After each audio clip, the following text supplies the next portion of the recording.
Hoje, 8 de abril, é o Dia Nacional de Luta contra o Câncer. Em 2022, em torno de 20 milhões de novos casos de câncer foram diagnosticados no mundo e em torno de 9 milhões de pessoas morreram em decorrência da doença.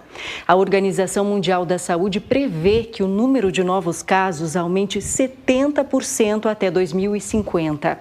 A data que nós celebramos hoje é uma forma de chamar a atenção da sociedade para ações de prevenção e também a importância das consultas de rotina para o diagnóstico precoce da doença. Sobre esse tema, hoje eu entrevisto a médica oncologista clínica, doutora Liara Tussé. Doutora, boa noite, bem-vinda. Boa noite, Caroline. Obrigada pelo convite. Doutora, para a gente entender melhor como que o câncer se desenvolve no organismo. Então, o câncer ele surge a partir de uma célula que sofre uma mutação no seu material genético, né, lá no DNA dele, por alguma razão que pode ser externa, ou uma razão do próprio paciente, da própria pessoa, né? Essa célula sofre essa mutação e ela adquire uma capacidade de se reproduzir de forma desordenada, né?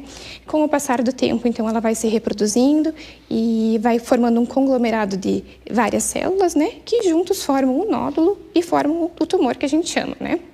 Essas células também elas podem adquirir uma capacidade de invasão de estruturas locais, né? Então invadir os tecidos onde ela está, bem como invadir também a corrente sanguínea, né? E a corrente linfática, adquirindo a capacidade de fazer as metástases, que a gente chama, né? Através da liberação dessas células pela corrente sanguínea e pela corrente linfática, então fazendo as metástases, né? Um exemplo acho que fácil para a gente pensar, por exemplo, é o câncer de pele, né? Através da radiação solar, né? Pelo dano solar nas células da pele, né? Essa célula sofre a mutação no seu DNA e a partir dali, então, ela começa a se replicar de forma desordenada, formando o câncer de pele. É importante nós falarmos sobre fatores de risco para o desenvolvimento do câncer. Estilo de vida e genética, doutora, são fatores determinantes? Com certeza, né? A gente sabe que o câncer, a maior parte dos cânceres não são de origem hereditária, né? Apenas 5 a 10% são hereditários. A maioria é realmente por fatores adquiridos, né? Então, os principais fatores de risco que a gente tem, né, que seriam a exposição ao tabagismo, né, o consumo excessivo de bebida alcoólica, a alimentação rica em embutidos, industrializados, multiprocessados, né, alimentos que a gente chama de inflamatórios, né, que aumentam o estado inflamatório do nosso organismo, aumentam o risco de desenvolvimento do câncer, né, o sedentarismo, o sobrepeso, a obesidade principalmente, também são fatores que contribuem, além de exposição solar, como a gente comentou, né, e alguns outros fatores de risco que a gente pode estar exposto no ambiente, né, a fumaça, entre outros tóxicos. Também não podemos esquecer, né, da exposição a vírus, né, então a atividade sexual desprotegida, né, levando ao contato com HPV, com HIV, que também pode levar ao desenvolvimento de alguns tipos de neoplasias, né. Doutora, quais são hoje os principais tipos de câncer diagnosticados, os mais comuns? E eu queria também que a doutora falasse um pouquinho sobre incidência em homens e mulheres, né? Em homens ou em mulheres é maior a incidência do câncer ou depende do tipo de câncer? Então, o câncer mais comum, né, atualmente, ainda é o câncer de pulmão, né? Se a gente juntar homens e mulheres, então o câncer de pulmão ele é mais prevalente e se a gente for ver dentro dessa neoplasia, o mais comum em homens, né? Muito provavelmente pela cultura do homem fumar, né? O homem, antigamente, né, fumava muito mais do que a mulher. Hoje em dia, esse nível ele vem se equivalendo, assim, a mulher, o câncer de pulmão vem aumentando a sua incidência na mulher e em mulher, inclusive, não tabagista, né? Então, está muito próximo. Quando a gente separa os grupos, a gente vê que a mulher tem muito mais incidência de câncer de mama, né? O homem continua o câncer de pulmão como o primeiro e em seguida, né, o câncer de próstata, que também é extremamente comum no homem, né? Então, na mulher, sem dúvidas, o câncer de mama é o mais prevalente, né? E no homem, então, o câncer de pulmão, depois seguido o câncer de próstata. Na nossa região, né, na América Latina, no Brasil, nos países subdesenvolvidos em geral, o câncer de colo de útero na mulher também é muito frequente, né, estando em terceiro lugar. E é uma doença que hoje em dia é prevenível, né? Tanto pelo rastreio, né, pela realização do preventivo do colo do útero, como também pela vacinação, né, que a gente tem na rede pública para os adolescentes, né, e na rede particular até a idade adulta.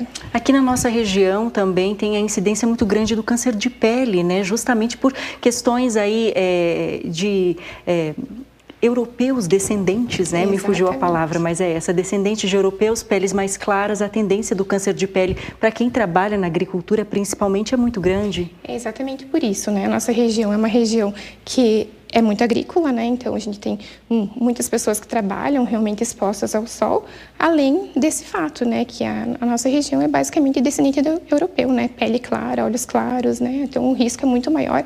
A gente vê uma incidência extremamente alta de câncer de pele, tanto melanoma quanto não melanoma. Doutora, a cada entrevista sobre saúde que a gente faz aqui no telejornal, a gente fala sobre a importância das consultas de rotina. Quando a doença ela é diagnosticada no início, as chances de cura são muito maiores, é importante que a população compreenda isso. Sem dúvidas, né? Se a gente pensar que quando o tumor está localizado, é um tumor pequeno, está localizado num tecido só, né? Numa região só, por exemplo, na mama, né?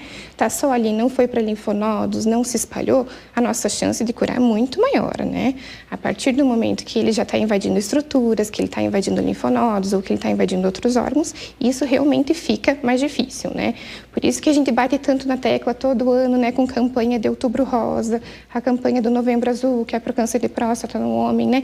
Para que a gente possa fazer esse diagnóstico precoce e aumentar nossas chances de curar, né, os pacientes. Porque hoje em dia a gente tem tratamentos maravilhosos, melhorou muito os tratamentos, melhoraram, mas ainda assim, quando a doença ela está mais avançada, a nossa chance de curar diminui muito, né? Então, a importância assim, de fazer os exames de rotina, de fazer as consultas de rotina, né? De se sentiu alguma coisa diferente, né? Sentiu um nódulo, tá com alguma preocupação, procurar um atendimento médico, né? Para que seja investigado. E quando a gente fala em prevenção, hábitos de vida saudáveis são fundamentais, auxiliam na prevenção do câncer, seja ele qual for? Sem dúvidas, né? A gente também bate muito na tecla em relação a isso, né? A gente tem estudos mostrando que a dieta, principalmente, né? A gente fala muito da dieta, dessa dieta menos inflamatória, né? Evitar carboidratos, evitar o consumo excessivo de carne vermelha, né? A gente recomenda no máximo 500 gramas de carne vermelha por semana. Evitar os processados, embutidos, os defumados, tudo isso é extremamente importante. Além de fazer atividade física, né? Tem alguns estudos que mostram, principalmente os estudos que foram realizados para câncer de mama, que mulheres, depois que trataram o câncer de mama e evitaram bebida alcoólica, né? Praticaram atividade física e mantiveram o peso adequado, tiveram a chance da doença recidivar, da doença voltar 40% menor do que nas pacientes que não tinham esse cuidado, né? E falando nisso, já puxando o gancho em relação ao peso, outro estudo que foi realizado em mulheres com câncer de mama mostrou que justamente isso. A cada 5 quilos de ganho de peso, em média, um risco da doença voltar e um risco de óbito acima de 13%. Então, a gente vê como é importante a realização da atividade física, dos cuidados com a alimentação, não só para prevenir a doença, mas depois que a gente desenvolveu a doença, para evitar que ela volte, né? Depois que terminou o tratamento, passou por tudo o que passou, né? É extremamente importante que a gente faça uma dieta, que a gente faça um acompanhamento de atividade física e um acompanhamento nutricional adequado. Então, no Dia Nacional de Luta contra o Câncer, a entrevistada foi a médica oncologista clínica, a doutora Liara Tussé.